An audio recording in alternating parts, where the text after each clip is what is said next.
Hey everybody. For the past few months, I've been in the laboratory of my mind trying to figure out what to do with this channel. On the one hand, I can't make a living producing videos like I had hoped to, but I also don't want this channel to go to waste. I've got a great community of over 300,000 people watching, according to YouTube. Never actually shook hands with every one of you. That'd be a real shame to waste, real pity to waste. So I've been trying to figure out how to move forward and grow this channel in a way that's interesting to you and fun for me. Came up with two ideas. I'll share the best one with you today. If you have a machine that I specialize in, motorcycle, three-wheeler, four-wheeler, rotor tiller, anything with a small engine, and you like some guidance, you'd like some help with it, get in touch with me. Contact at jennysgarage.com. Depending on how close you are to where I am here in Amador County, California, and what type of machine you're working with, I'd like to come see you and make a video about the diagnostic process and trying to nail down what's going on with your machine. I won't make it an objective to fix the machine in one day, in one video. I tried that. You remember, I tried that, and I hit a couple home runs, but it was also a pressure cooker and not sustainable. So to scale that back a little bit and not try to fix the whole machine and rather just put the owner in the right direction on fixing it himself or herself and helping the viewers as far as seeing the diagnostic and troubleshooting process, I think that would be a good format of video for everyone involved. I'm 43 years old. Probably my greatest skill is working on these old machines. And at my age, it's important to leverage the skills you have rather than embarking on brand new adventures that have no connection to what you've gained in your past. Old guys have some assets, some advantages, but time isn't one of them. So let me know if you've got something that you're at your wit's end trying to figure out and you think I could help you. If you don't want to do a video, that's fine. If we do a video, I won't ask for any payment. However, donations are always accepted. But if you just want some expert help without the theatrics of a video, that's fine too. I'll ask for very reasonable compensation, especially since this is an experimental venture. Beta testing period. Anyhow, look forward to hearing from you. Here's what's happening in my garage. It's been a while, so there's a few new faces. This is a 1977 Yamaha IT400. Big 4-stroke. 2-stroke. Call myself an expert. This one I picked from Hillbilly Heaven, the Roberts collection. It wasn't running because the carburetor was full of water. I cleaned that out, started right up, but whenever I tried to use the kill switch, I got a nasty shock. That was because the hot wire going from the CDI box to the switch was connected, but there wasn't a ground from the kill switch to the frame. So when I touched this, it tried to ground out through your boy rather than the chassis. But I got that fixed. It runs good. $600 takes this one home. It's for sale.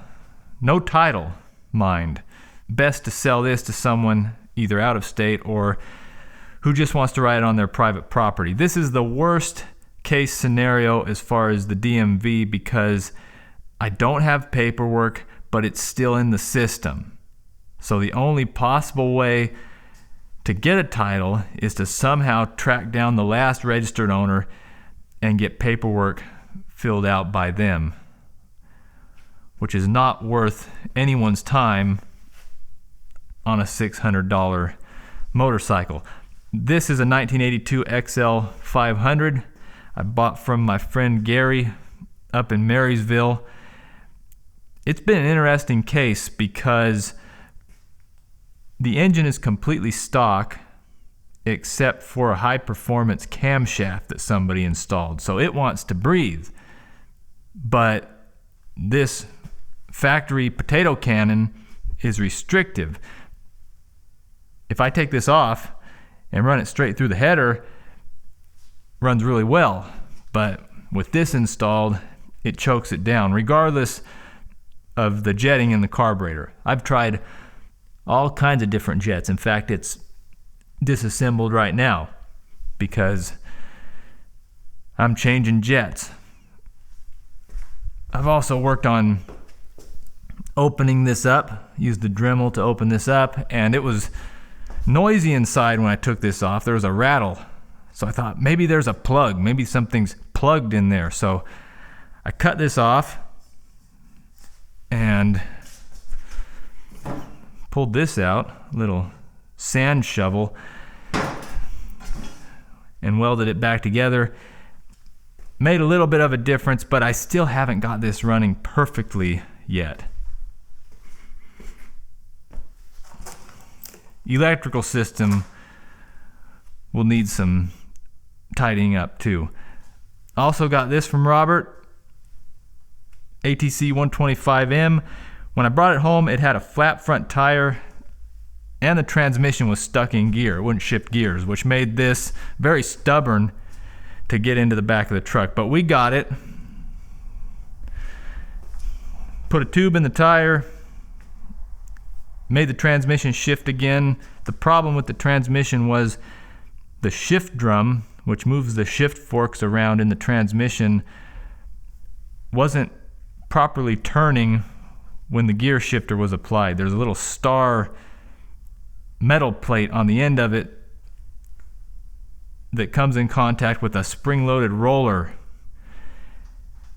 And as you shift gears, that shift drum turns and the roller seats in the spaces of that star, indexing it to the correct gear. And when that can just roll around any which way, the transmission doesn't shift. But I got that fixed up, long story shorter. I need to be really careful here because I have a tendency to ramble on and I don't have anybody behind the camera to keep me focused. This is a 2015 CRF 250L. I got a really good buy on this one. Only 5,000 miles. Paid $1,500 for it. The catch was that it was stuck in high gear. The problem with it was a bent shift rod. I think you call it a shift rod. This shaft goes over to the other side of the motor here and has a couple hooks on it so that when you raise or lower the shifter over on the other side, it moves the shift drum, just like in the three-wheeler, moves that shift drum one way or the other. Well, the previous owner took a fall right onto the shift lever, and that bent that hook mechanism on the other side that operates the shift drum. It might be a mechanism purposefully designed by Honda to fail in the event that somebody falls on the shift lever, so it doesn't damage the transmission. It was an easy fix. $40 for a new shift rod and hook.